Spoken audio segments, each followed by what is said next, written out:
Sahabat pendidikan karakter, ada 13 alasan mengapa kurikulum Merdeka belum layak diangkat sebagai kurikulum nasional. Yang ketiga adalah distorsi nilai-nilai Pancasila di dalam dimensi profil pelajar Pancasila.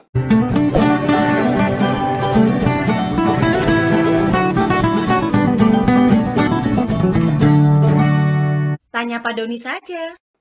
Sahabat pendidikan karakter, kita tahu salah satu andalan yang sering dibangga-banggakan di dalam kurikulum Merdeka adalah adanya pembelajaran berbasis penguatan profil pelajar Pancasila atau P5.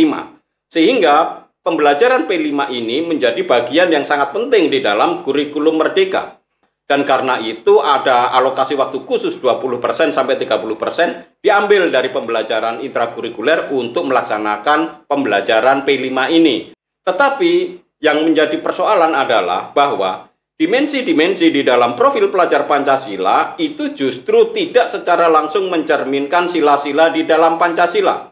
Bahkan di dalam naskah akademiknya disebutkan bahwa dimensi-dimensi di dalam profil pelajar Pancasila memang tidak diturunkan langsung dari sila-sila Pancasila. Dimensi-dimensi dalam nilai-nilai Pancasila ini secara pedagogis dan secara konseptual itu bisa mendistorsi pemahaman anak-anak Indonesia tentang nilai-nilai luhur Pancasila itu sendiri.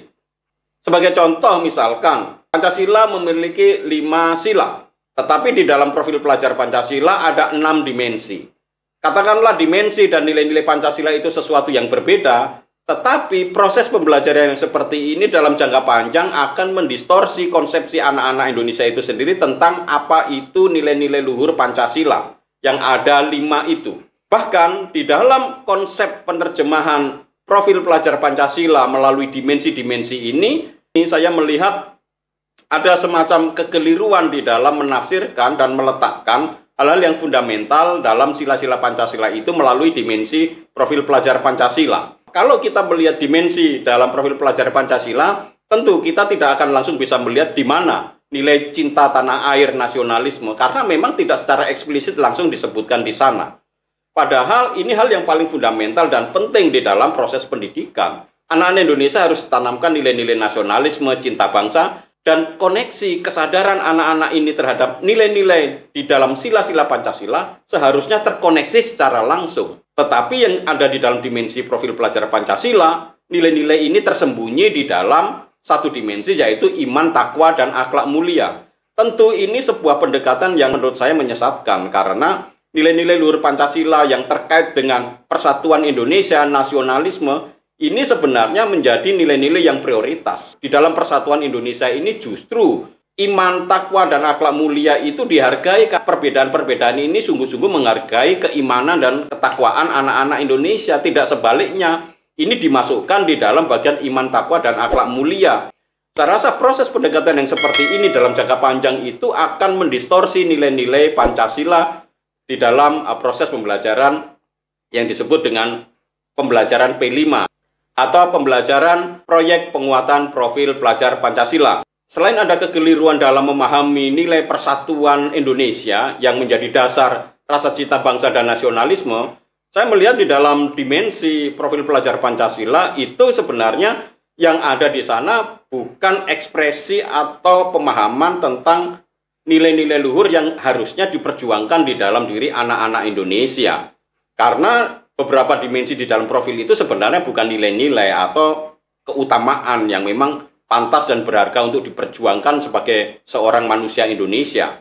Saya ambil contoh misalkan nilai kreatif, mandiri, dan bernalar kritis. Kreatif, mandiri, dan bernalar kritis ini kan sebuah keterampilan atau kita bisa nyebut juga kompetensi. Tetapi keterampilan dan kompetensi ini kalau tidak dibalut dengan nilai-nilai keutamaan yang ada di dalam nilai-nilai Pancasila, maka bernalar kritis itu nanti bisa destruktif. Orang mandiri dan kreatif itu, kemandirian dan kreativitasnya bisa merusak, destruktif orang lain kalau tidak dibekali dengan nilai-nilai luhur yang menjadi ciri khas bangsa Indonesia. Orang bisa bernalar kritis, tapi kritisannya dipakai untuk melakukan ketidakadilan. Orang bisa kreatif, tetapi kreativitasnya dipakai untuk merusak kemanusiaan. Itu bisa.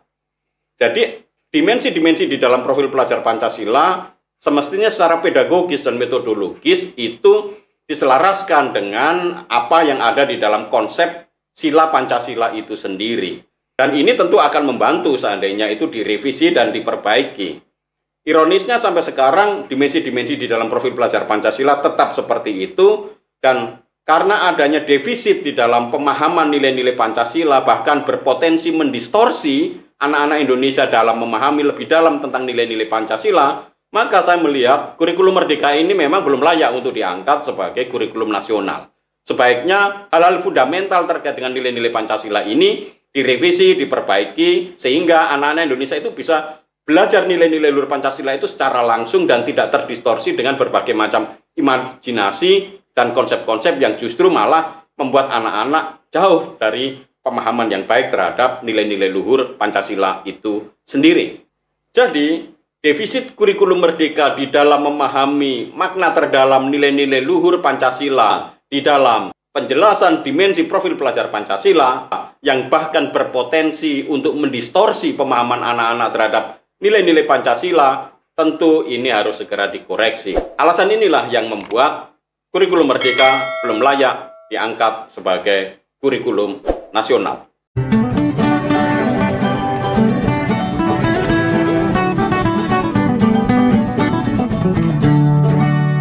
Tanya Pak Doni saja.